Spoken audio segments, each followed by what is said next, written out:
All right. I am here with Andreas Klinger, former CTO at Product Hunt, now working at Coinlist. How you doing? I'm doing good. How are you, mate? Pretty good, man. Dude, it's so exciting to finally more or less meet. So great. Thanks. Yeah, Andreas has been super helpful, and after he saw the event, we've been talking, and he's got me intros to a bunch of sponsors. So he's been super helpful. Yeah, cool. Yeah, tell us a little bit about yourself. Yeah, All sure. I know is Product Hunt and Coinlist. So Yeah. So, Jesus. I will try not to make like a long CV summary because my life is very confusing and I think to other people very boring. Um, like the last years, I worked primarily on Product Hunt. Like I joined before YC. I'm like what we call like founding team member, which just means glorified employee in the end. I joined Ryan really early on. It was like before YC. We both thought it would be more like a side project.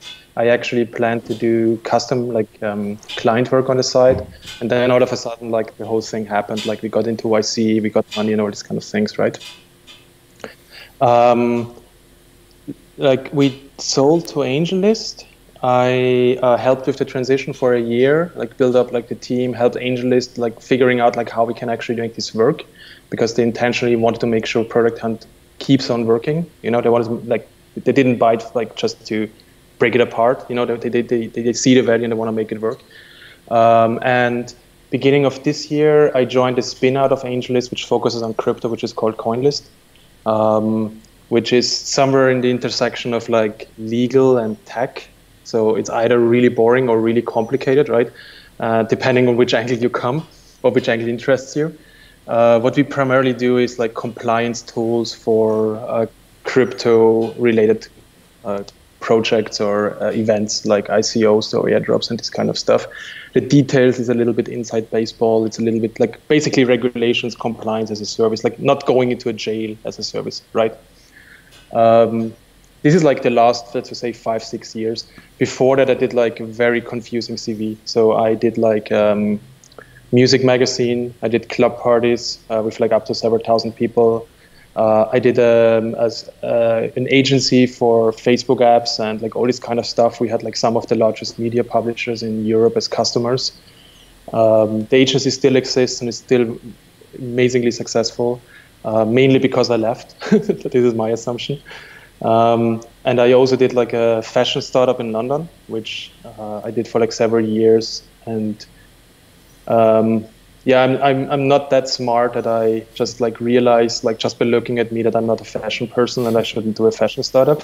So everybody I tell this to usually looks at me and is like, really? And I'm like, yep, that's stupid. So I did that for a few years and like a bunch of other stuff. And ultimately, I joined Ryan the intention that we both do this as a side project, and it just like blew up from day one. And yeah, So have you always been an engineer? And when did you learn how to program? so my background is engineering. Yes, I as a kid, I think like most people, like as a kid, I just like started trying to figure out how can I like just understand my computer, right? Like I think it's like very similar to a lot of people. So I started like optimizing my computer first and like optimizing my gaming setup, right? Then just at some point I even just opened up the exe files, like the binaries of the games, and tried to change the binary to change the game, which made complete sense to me as a kid. Like, of course, I would like, there is like something, and I will just type stuff in there, and hopefully it works, right? Um, yeah, most of the games just crashed, obviously. I managed though to for some games when they booted up to change some text and just like welcome me, you know, because like I just changed the strings of the welcome message, and which got me like super excited as a kid, right? And then later on, like university and all this kind of stuff. But personally, to be honest, I see like engineering more like as a craft, like I see it as a tool I use, right? If I can build a product or release a product without engineering, I will do that. If the most important thing in the company right now is to get investors or sponsors, I will do that. If it's customer care, I will do that. Like I don't really care. I see like engineering as a tool set I can use, right? Yeah. Yeah, I think that's interesting because you've been an engineer at companies like Product Hunt, where the focus is on making and products and less on engineering. So I'm curious, Yeah. how is it being the VP of engineering at Product Hunt? Yeah. So I led the engineering team, which is like doesn't mean much because it's like I think like 6, 8 people at best, right? Um, I always told to at each candidate, any job candidate who came, like if you look for hard algorithmic challenges, go to Google, right? This isn't the place for this. Like what we do is social software. So the idea that you build something that enables other people to do whatever they want, so that a maker can like somebody sits in the middle of Indonesia and like has like a product that's better than the stuff in Silicon Valley, but like doesn't have the reach, right? Ideally they post it, and just because the product is amazing they be successful, right? This was like the main driver here. And to make this happen, you also need to make sure that the community actually is engaged. And that's not just like talking to the community, it's also like fine tuning each feature, like just figuring out like we so often we just like launched a feature and then just A/B tested, or like just like for example, did several variations of shadow launches and all this kind of stuff just to test what actually engages, what actually works, right? To keep the community focused and like coming back and like helping the maker, and like how can you make sure the communication and the discussion is like positive and just like doesn't end up like this negative hate where just everybody critiques everything, right? And all of that is like product work. And we intentionally didn't split product and engineering. We just said like it's product engineering done. And all of that is like the stuff that every engineer in the team had to do. So if you joined product as an engineer, you had product authority and product responsibility. You couldn't say, what do you want? The HTML is valid. Like, I'm done here. You actually had to figure out until it works. And I think that was a good choice. And I think that's what made it ultimately like this really tight team of amazing people who care about the product.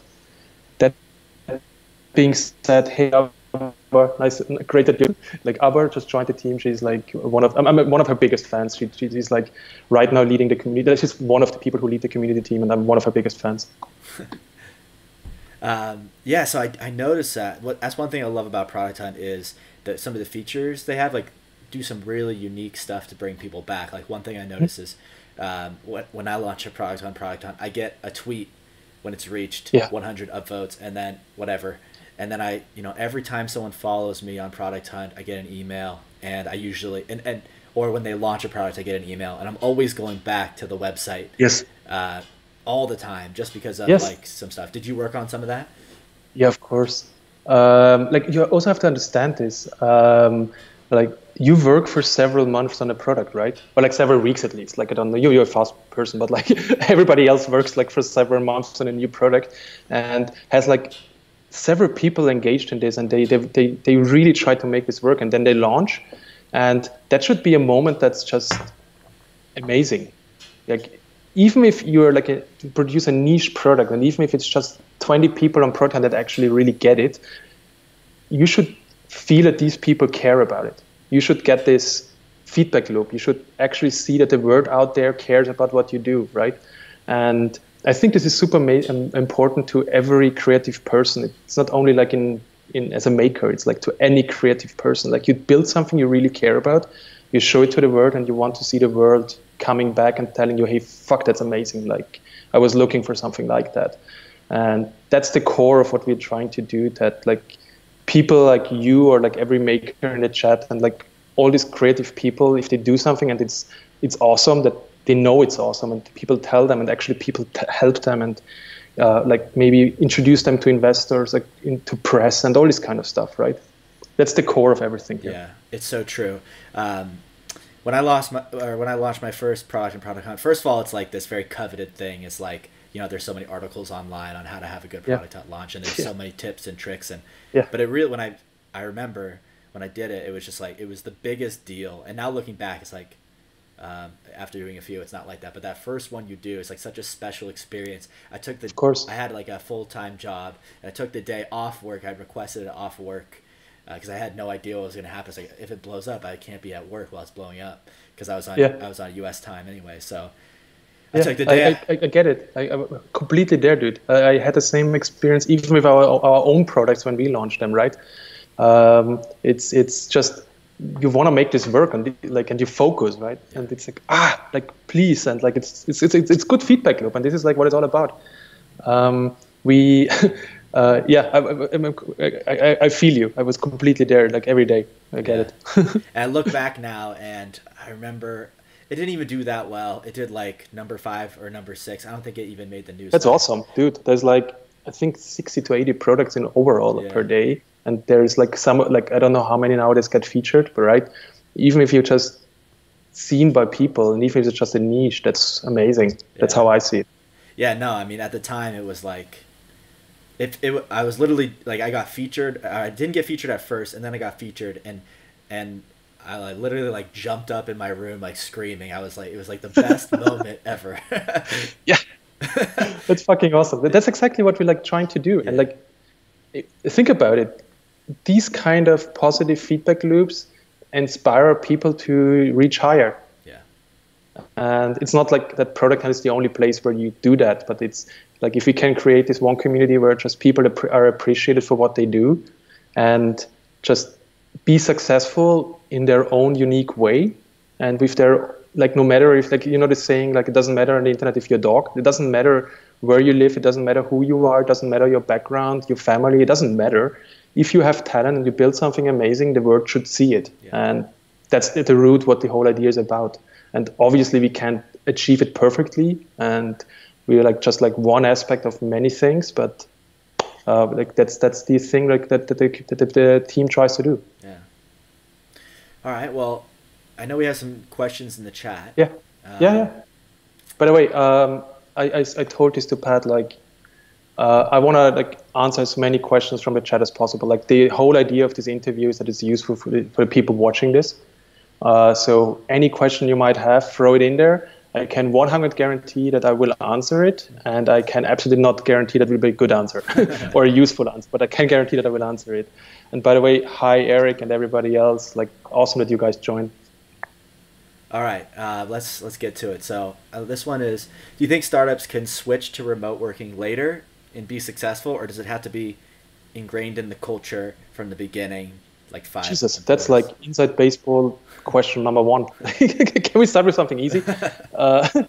So for everybody who doesn't know, Product Hunt is a decentralized team. So that means we have people in Bulgaria, Belgium, France, England, in several parts of America, in some flyover states in America, I don't even know, in Denver, in like you name it, like right.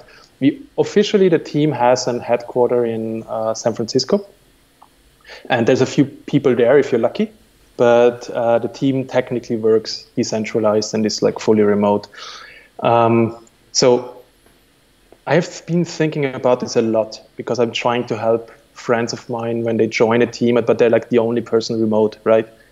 So the problem you have is if you're in the same room, you can't just say, I don't get it. Everybody get up, let's go over there and let's talk about this and let's figure this out, right?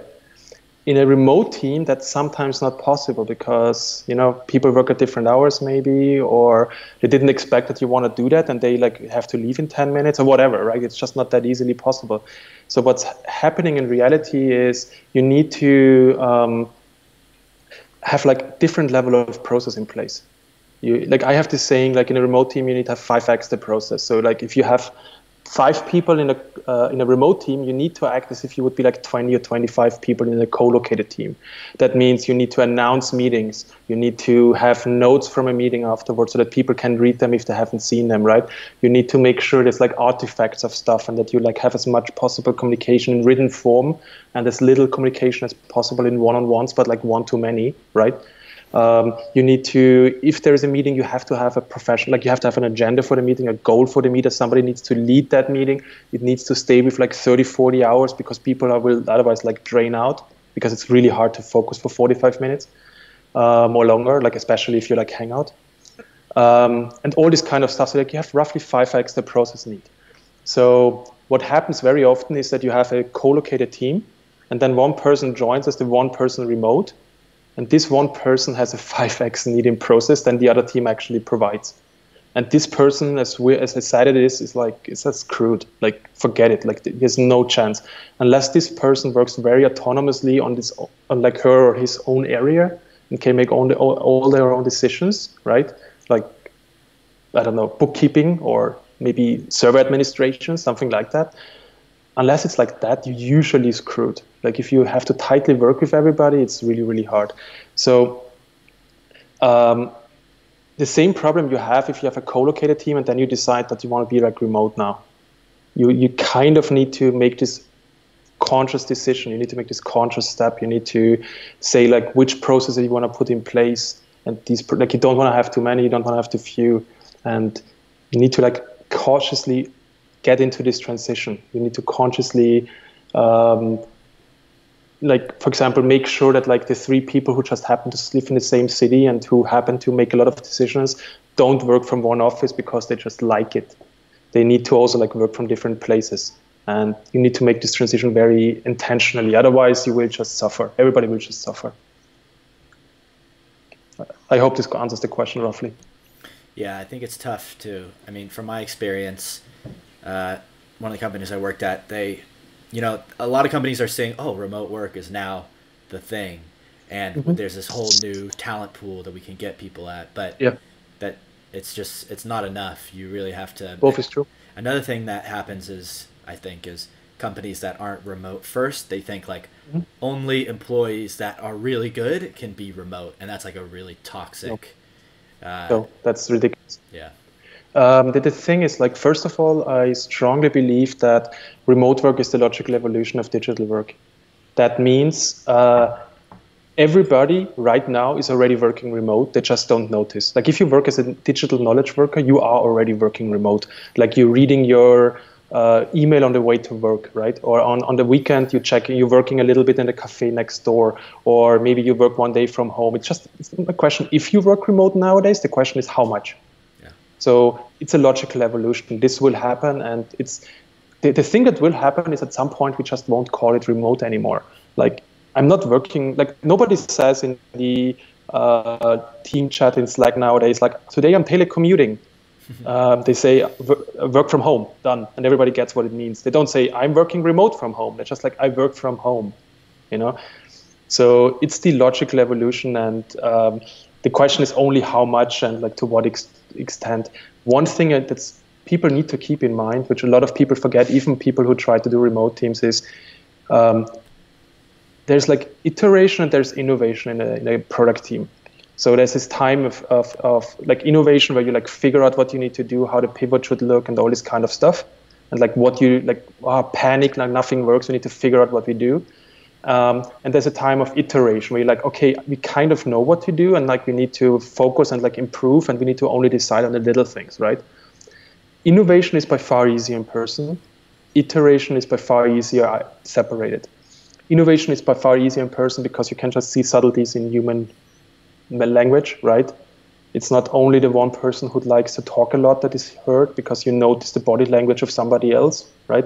You can go to a whiteboard, you can discuss stuff, you can, whatever you need to do. It's a very human, it's a very soft process. That works better in person usually, right? Like innovation. Iteration, when I can optimize my own performance on my own personal needs and my own personal life, I'm more performant.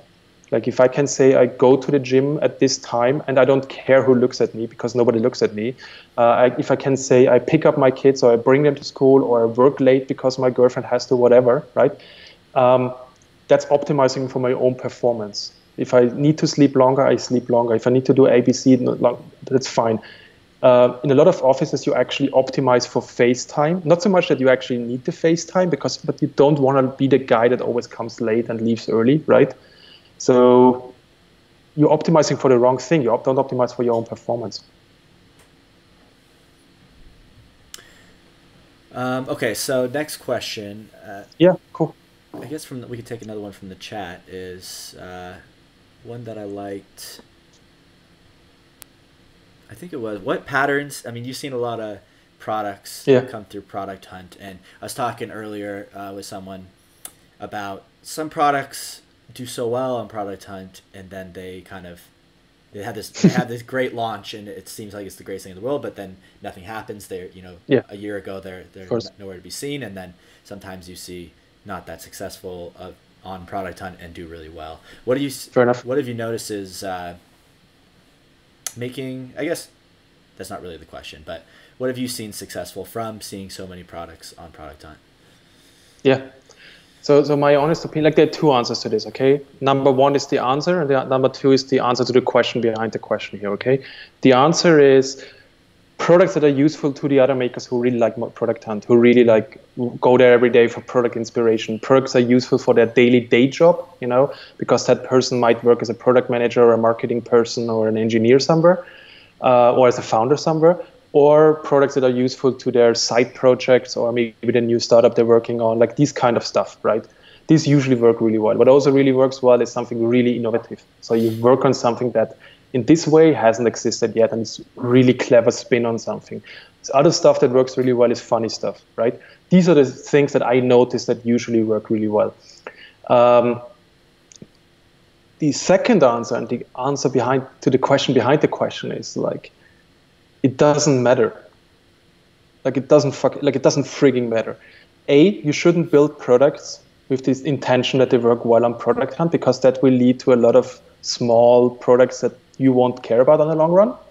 Like build products that you think are useful to either you or people you care about or customers you care about. Build that, and it doesn't matter if it's successful. Like people tend to think of a product launch as a binary moment, like I launched my product, right?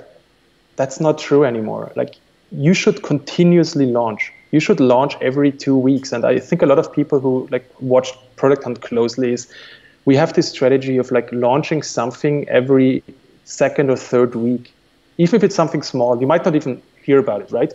And it might not be on the product list in Product Hunt itself, but it's something like we launch one partnership, we launch maybe a new approach, how we monetize the newsletter, we launch sometimes even a little bit more public, like a new feature, a new aspect.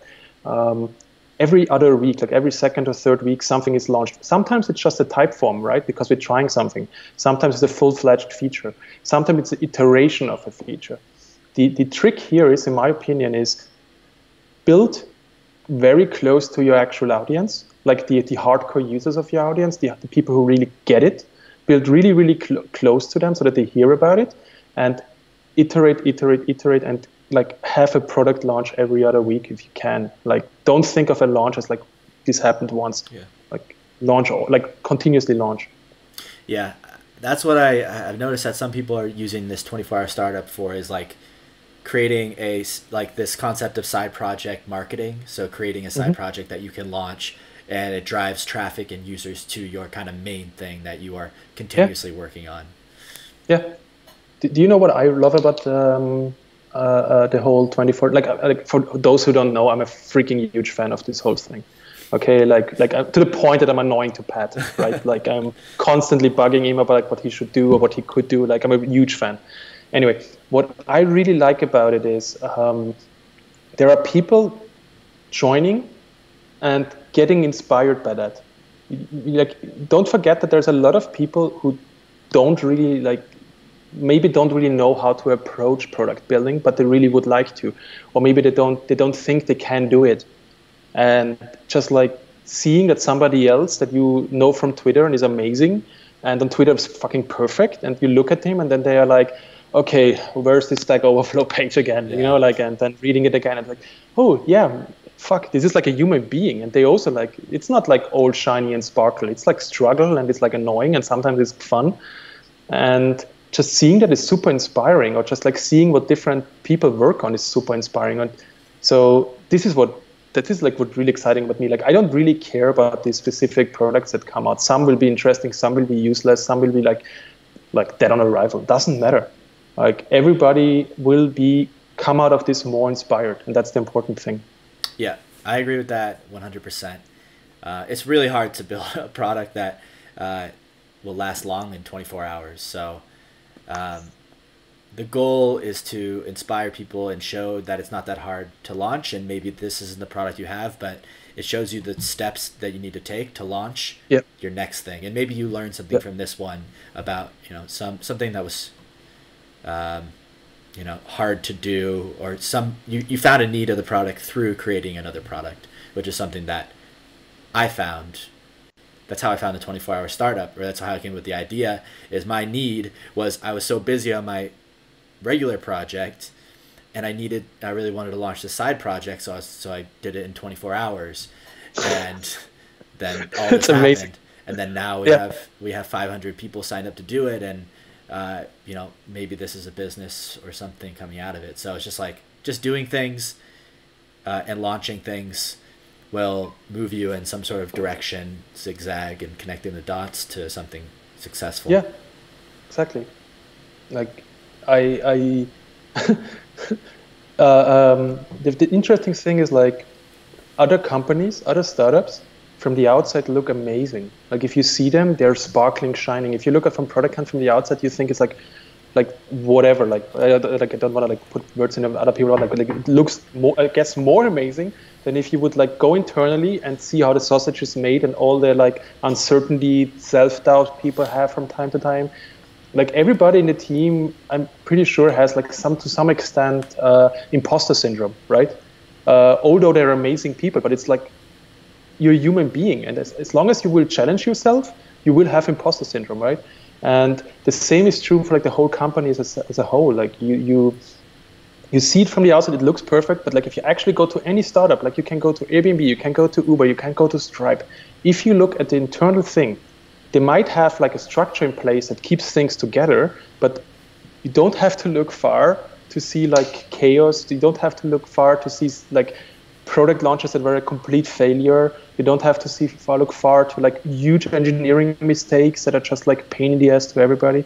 And that's completely normal. But from the outside, you will never know. It's just because you never see it from the other side. And it's very intimidating to only see it from the outside, obviously. So my next question is, I got a note from you about this. So you are a European coming to Silicon Valley, and you've seen, I think that Americans and Europeans have a very different, I don't really know, but different take on starting businesses and growing businesses and raising money and startup, media, whatever you want to call it. How's your experience been in Silicon Valley? And what do you see the future? How do you see the future changing, especially with the indie hackers movement and all? Yeah, fair enough. So, so I can easily hire a better team remote or in Europe than I can hire it here. For like if I would start something new easily, because here it's insanely competitive and like. I remember like in when I hired remote, I was like, it's amazing that you have 4 years of engineering experience, but like it's the wrong framework, although it's really similar. This other person is like, I have 10 people over there who have like spot on, like I would first talk to them. And in Silicon Valley, it's much more, so I think you can program, maybe we should talk. Yeah. It's like completely different level almost, So what I learned for myself is the average of engineers here is as average as everywhere else, right?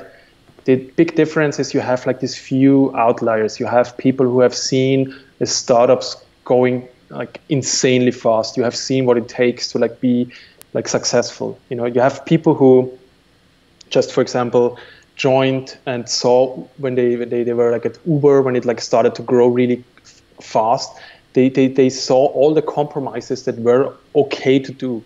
Like as an engineer, it's sometimes really scary to do a compromise because it might not scale, blah, blah, blah.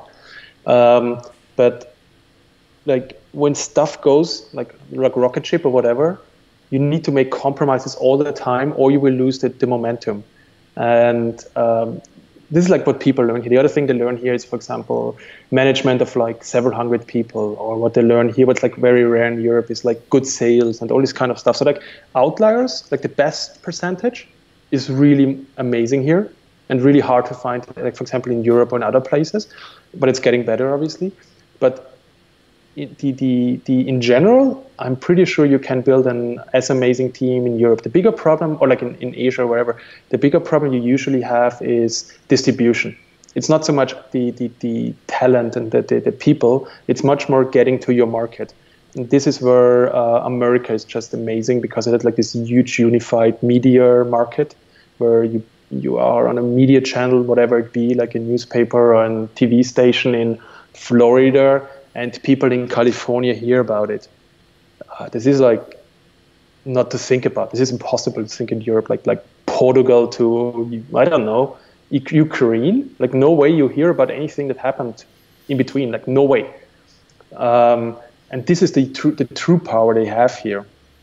And this is like also my opinion why they have this. Like, I saw it in Product Hunt. Like in the beginning of Product Hunt, we did everything wrong. Like every day, like we did something, and I was like, "Holy shit, we fucked it up!" Like every day, I was like, "Okay, this was it. Like we fucked it up. This whole thing will tank tomorrow." Like we made a few people angry. We made like whoever angry. The site was down, whatever, right? And I was like, we fucked it up. It's done." But just because we had like this huge pull from like a large market and like a scene, and we had like this product market fit, we could like, tomorrow is another day to live, like yet another day where you can mess up something else. Yeah. And so like this early on traction is a huge differentiation. And in my opinion, is usually what you should worry about if you don't launch in America. It's like, how can you get early on traction? That's my personal opinion here.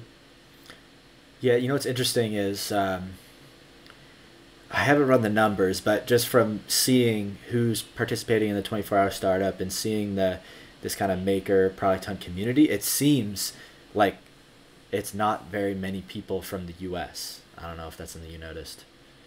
Interesting. Interesting. Yeah. I've never thought about this. Like statistically, I can tell you, like based on the Google Analytics and all this kind of stuff, this is not true. So there's like a good part Silicon Valley, a good part America, and a good part like Europe or rest of world, right? But I see where you come from. I think this whole indie movement we have right now is a hybrid between digital nomad and maker, like just like the concept of being a maker, right? So I don't know, maybe it's something new. Maybe it's not so just, like maybe it's not that closely linked to how Product Hunt operates. Maybe it's just something new, bigger by itself. Cool, well. Any more questions in the chat? You see, there's a lot coming through. Let's see. Like one person mentioned, Casper mentioned that US remote positions only usually accept US time zones, and that's fully true. That's a very common thing here, that people only accept US time zones, and then you tell them, okay, there's this amazing person in Mexico, and then they say, oh sorry, we meant like USA time zones, and like literally only this area here, right? And then they are open to Canada maybe. That's a very common problem here, and it's weird to me because I remember when I did like the last hiring spree for Product Hunt, I had like we were hiring between West Coast and Eastern Europe, including Africa and Latin America, right? And that's an insane amount of talent pool. That's like insane. Like there's so many amazing people in this area, right? And some of the best applicants I had were from India. All of a sudden I'm sitting there, I'm like, am I actually limiting the potential because I'm not also like including time zones over like far away to India? And so we actually had one person, actually two people joining originally as an internship. And one of them was an engineer, one person working community. And Raul, like the engineer person, actually like stepped up from internship. We like said, okay, fuck, like you stay, like let's call it junior engineering. I don't care, you stay. And now he's like one of the best engineers in the team. And that's like, I don't know, like 1 year ago, like really short, like 2 years maybe, right? So there's so much talent out there, and I personally don't understand where American teams tend to have like this US focus. I agree that you need to have a certain time zone overlap. So what we had at Product Hunt is we said people in the West Coast get up early and people in Eastern Europe stay a little bit longer, right? But not extreme. So in in Silicon Valley, you got up at like 6, maybe 7, depending what you needed to do. And in Eastern Europe, you stayed a little bit longer, like 8-ish maybe, right? And then you just like were available in Slack if you need it. And yeah, so this is important, this kind of overlap. So I still don't know if you could have made it work on the long run with like people in Australia and this kind of stuff. But that's just a compromise you need to do. And I just noticed Raoul is actually in the chat, so this is embarrassing. All right, I think we got time for one more question. Let's do, I thought something, there's a question here.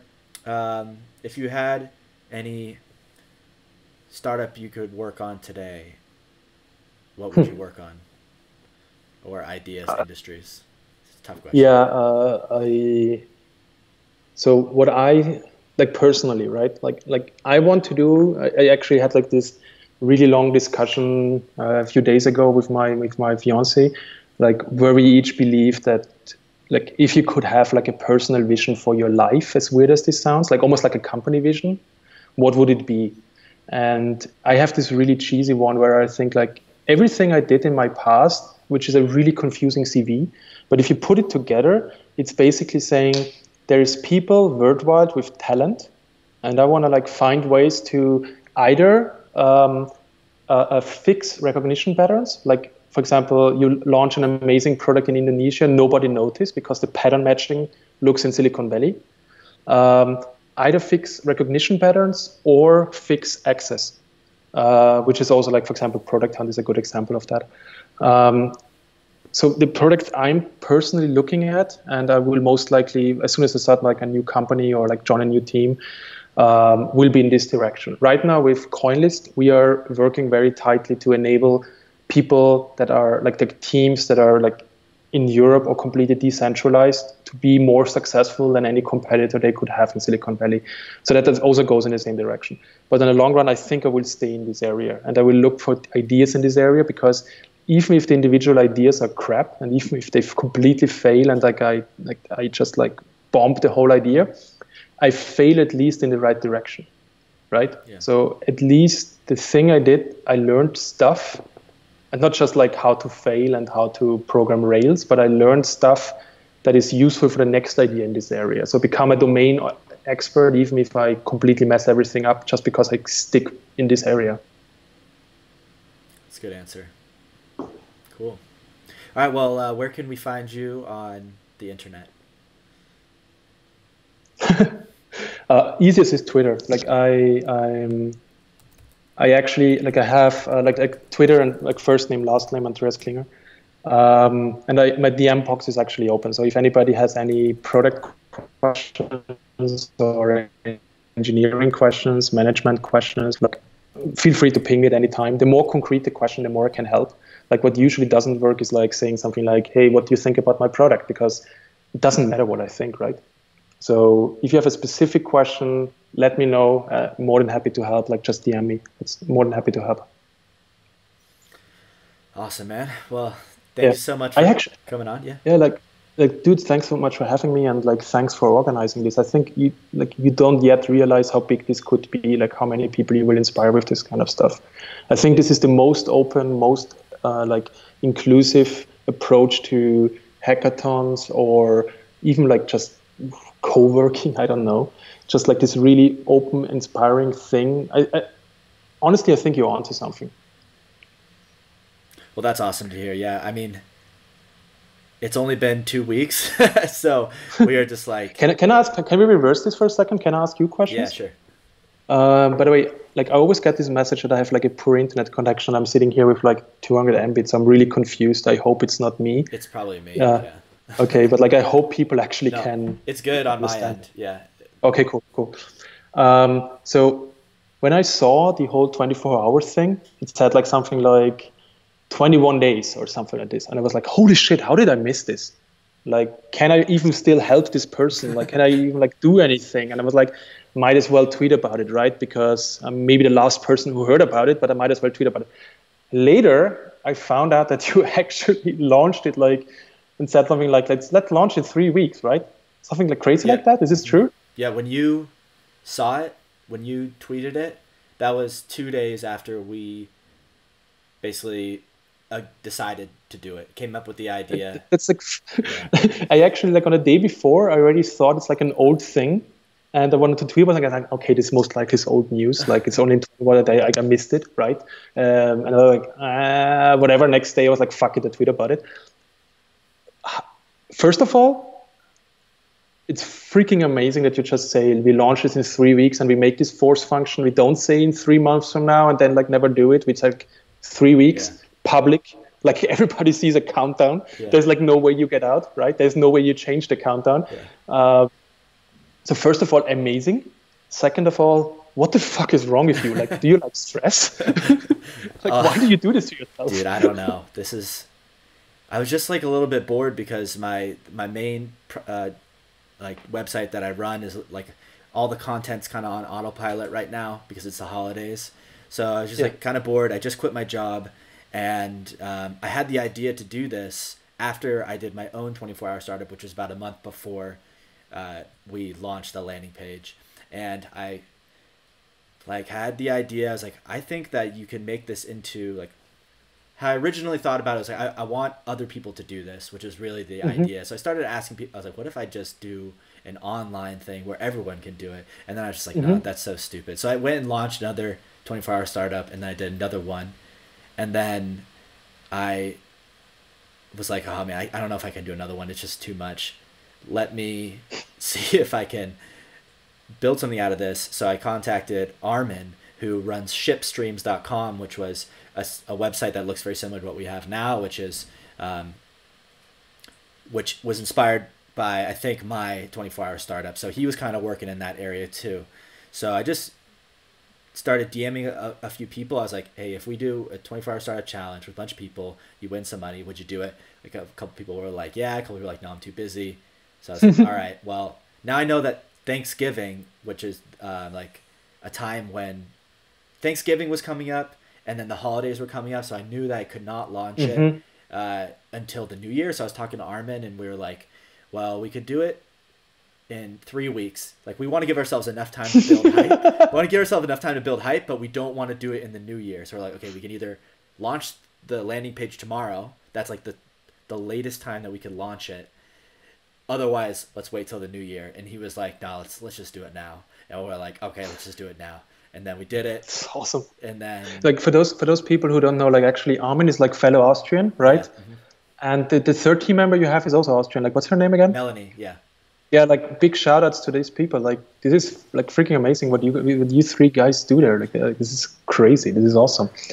And I told you, like, as soon as you find a way and you want to like do this full time, let me know. I'm more than happy to help you getting investment. There's like Eric in the chat already, like an investor. He's like, I'm pretty sure he's already like preparing the term sheets and shit.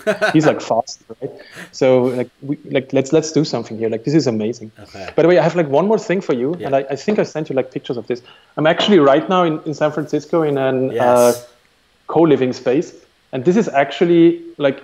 What I would like to do is like I talked with the people who run this place, and they have like this huge basement area for events, right? Yeah. And I was thinking maybe for the next time you do this stuff, you could get everybody here, like of your team, and you have like, for example, here you have the room where you plan stuff, right? And you have like all these monitors in the back. You can look like Mr. Evil or something, or you can have like all the streams there. You could have here like the interviews, and we will try to help you to get like just good people here, right? Yeah. And you can like do like live interviews here. Yeah. You can do like best of recordings here. Like, you can have just like somebody working here all the time, just cutting stuff together for Twitter. If you get bored, you can do like whiteboarding over there. You can there's like even like a very dark room where you can do like watch the actual live stream going on, and there's like a chill room and everything. And I talked to the people running this place. They're more than happy to sponsor you and like just give it for free for your whole team. They even have like sleeping areas upstairs, like luxury. Like, this is actually luxury buildings. So like this is like a boutique hotel technically, right?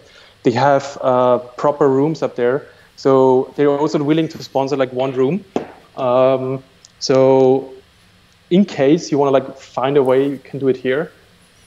if you don't like San Francisco for whatever reason and you don't want to do it here, I'm pretty sure we can also like help you finding some pop-up studio in LA, and you can do like Hollywood style. Yeah. Maybe you find something there. But yeah, like just saying that there's an offer to you, to your team, and to the community. Like if there is something that this might be useful, like let's like more than happy to offer. Maybe like let's just fucking do it. No, I'm 100% down. That sounds amazing. It would be cool to have a location like that, and like a headquarters, and then also getting people involved. I was just talking to Cortland, and like it is awesome to do everything remote, but it is, you know, hackathons are a thing for a reason because everyone is together doing it. So getting people together is also huge. I mean, you want maybe just because like how I imagine is in the long run, right? You will have multiple people actually doing these interviews, and meanwhile you have like other people just cutting best offs and like putting them on Twitter, right? So that you have like more hype, or you will have somebody doing like somebody has like a Rails workshop going on and something like maybe like stuff that you need to properly coordinate because it's kind of like a live event in the end, right? Yeah. It's kind of like you need this live studio where you have just coordination. Maybe it's useful. Maybe this is like a thing that works better with a team, and you have like 10 people here just helping you making this like this huge event. Maybe not. Maybe it's just like, fuck it, like let's do everything remote because that's the essence of it. Maybe that's better. I don't know. But if you think that you want to try this, like let me know, and we get this place for you. All right, man. Thanks so much. That's awesome. Anyway, I think we're over time already, right? Like you told me it should be maximum 30 minutes. We are like at 55. Yeah. Got another interview in 5. So cool. I'll let you go. Thanks for joining, man. Greetings to the next one. I love what he's doing with Earnest Capital. Like, he knows I'm a fan, so like, greetings. Tyler's, I can't wait to hear his story because I know it's an awesome story. So yeah, totally. Cool. See ya. Thank you. Thanks everybody.